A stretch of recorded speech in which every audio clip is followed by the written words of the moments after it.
Hey guys, it's Abby. Welcome back to my channel. Today I'm going to be covering a true crime case famously known as the Oklahoma Girl Scout murders. I just want to say right now that this case is incredibly heartbreaking and horrific. It was so emotional for me to do the research here and learn about these crimes. So once I get into talking about the details of what happened to the girls, I'm going to put a timestamp of where you guys can skip forward to because it may be really triggering and just too disturbing for some of you. So just want to let you know that that will be an option because this case is tragic.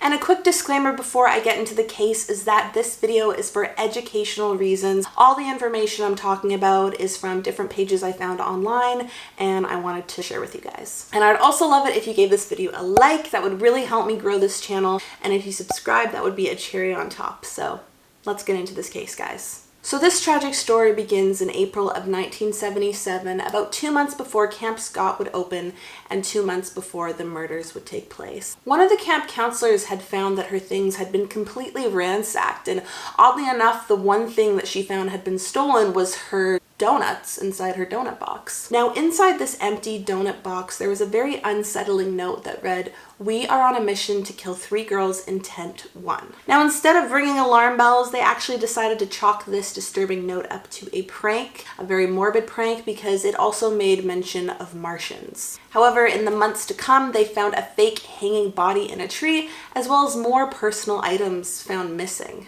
Now, it was June 12th of 1977 when all the excited campers got off the bus at Camp Scott, probably just looking forward to all the activities and adventures that awaited them. The victims, Lori Farmer 8, Michelle Gousset 9, and Doris Milner 10 were staying away from their home in Tulsa for the very first time. And while they were nervous, particularly Doris, they were excited like any young child would be to go to camp. The 3 girls were actually all assigned to stay together in tent number 8 in the Kiowa unit of the camp. And this unit actually happened to be the farthest away from the camp counselors. I believe it was about 150 yards away. Not only was it the farthest away from the camp counselor's tent, but it was actually partially covered by the forest brush and trees, making it really hard, if not impossible, for the counselors to see their tent from where they were. The 3 girls, Lori, Doris, and Michelle, spent the day participating in activities before a storm rolled around, and all the campers were told to go huddle in their tents. To pass the time, all the campers were given out the supplies needed to write home to their families, to write letters, and Lori, Doris, and Michelle all were excited to take part. Very, very sadly though, these letters would later be given to their families and end up being the last words that they ever wrote to them. So in Michelle's letter, she wrote, "Dear Aunt Karen, how are you? I am fine. I am writing from camp. We can't go outside because it is storming. Me and my tent mates are in the last tent in our unit. My tent mates are Denise Milner and Lori Farmer. My room is shades of purple. Love, Michelle." Lori's words to her family included, "We're just getting ready to go to bed. It is 7:45. I couldn't wait to write. We're all writing letters now because there's nothing else to do." I believe she said other things like "I love you," but that was kind of briefly what she said to her family. Now, Doris Milner's letter to her family was actually the most heartbreaking to read. It was very apparent that she was feeling really uneasy and just didn't want to spend the next 2 weeks at camp and just wanted to go home. So she wrote in part, "I don't like camp. It is awful. Mom, I don't want to stay at camp for 2 weeks. I want to come home and see Cassie and everybody." Those were the last letters that those sweet little girls would ever write to their families. Now, it was around 1:30 in the morning when one of the camp counselors woke to what was described as a guttural moaning sound coming from a crossroad in the path heading to the camp showers. Now, she decided to investigate a little bit further into what this sound might have been, so she got up, took her flashlight, and kind of just like scanned the area. When she scanned the area with her flashlight, she said it stopped. The sound stopped, so she decided to turn back, and when she did turn back, the sound started again. So she pointed her flashlight, looked, checked it out.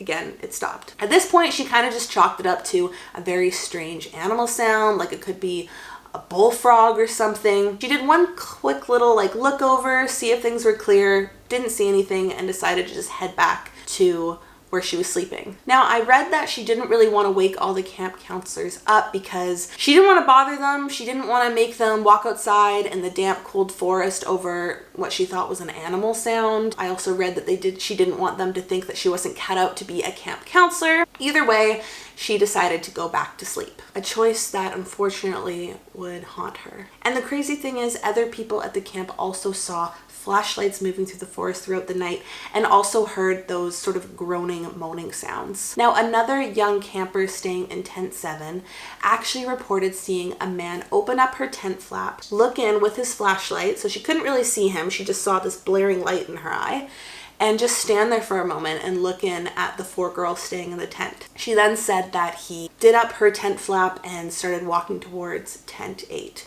And she was very confused, but also scared, so she stayed silent and went back to sleep.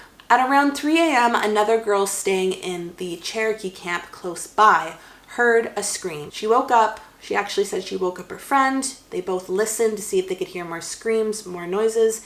They didn't, so they decided to just go back to sleep. And another girl around 3 a.m. in another campsite said she also heard what she thought was screams. And she said she even thought she heard a young girl saying, "Mama, Mama," which is so, so heartbreaking. But she was scared again and confused and half asleep, so she also decided to roll over and go back to bed. Now, the next morning on June 13th around 6 a.m., the same camp counselor that heard the guttural moaning sounds the night before decided she wanted to wake up early and beat out the other camp counselors to the showers so she could get some warm water. And when she got to the same crossroad that she thought she heard the sounds, she came across sleeping bags. Now, these sleeping bags were just off the path, kind of under a tree, and originally she thought that she was just looking at, leftover luggage, sleeping bags that had just been left there. But to her horror, as she got closer, she realized she was looking at the badly beaten body of Doris Milner.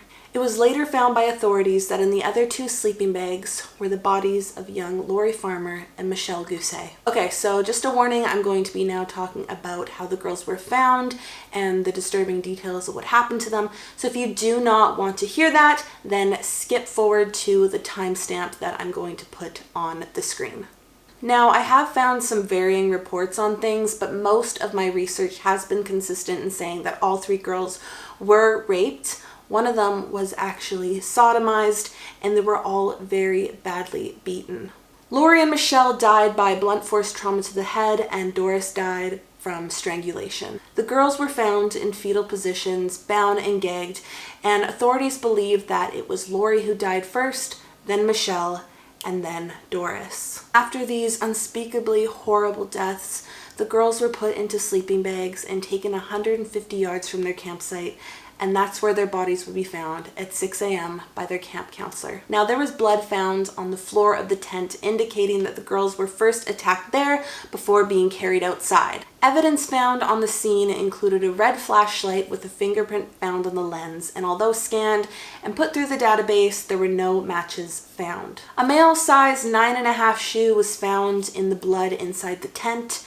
Among the evidence was a long black strand of hair, duct tape, and a rope. Before authorities could begin their very emotional investigation, they had to call the families of the campers. They basically said that something had gone very wrong at camp and they were to come immediately to pick their children up. The parents and families were incredibly alarmed. They all drove straight there to pick up the 140 campers and had to wait in a long line backing up all the way to the entrance road by the name of Cookie Trail. The panicked families had to wait for hours in the heat before finding out the status of their loved ones. And when they arrived to the camp, all they could see was that the camp was on lockdown. There were emergency vehicles everywhere, and all they could do is wait and have the worst go through their mind. Meanwhile, the other Girl Scouts were completely unaware of the gruesome fate that 3 of their Girl Scout friends had met. They were taken away from the campsite and just participated in activities until buses came and took them to the Magic Empire Council in Tulsa. Now, eventually the entire camp was evacuated and the Girl Scouts were reunited with their family.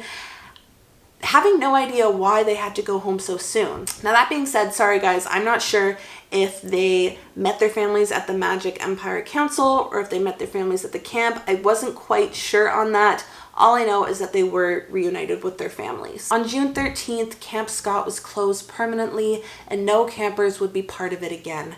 And if you're curious, I found that the campground is now leased for hunting. On June 14th, when the investigators were really able to get in there and investigate thoroughly, Sheriff Weaver actually had his eyes on a suspect that he had come across multiple times. And this was 33-year-old Gene Hart, a local Cherokee man. Now it was Gene Hart's and the fact that his mother lived only a mile away from the camp that made Sheriff Weaver think that this could definitely be a suspect for the murders. Now Gene had actually been in prison for raping 2 pregnant women, tying them up, driving them out to the middle of nowhere, and just leaving them there to die. But amazingly, one of the women was actually able to break free and was able to get help for them. I actually read that Gene had escaped prison twice. First, he escaped when he was in prison for the rapes, and then second time he was in prison for burglary. He escaped jail the second time in 1973 and was actually still on the run when the murders took place in 1977. Now, some evidence against Hart was that hunters found inside a cave near the campsite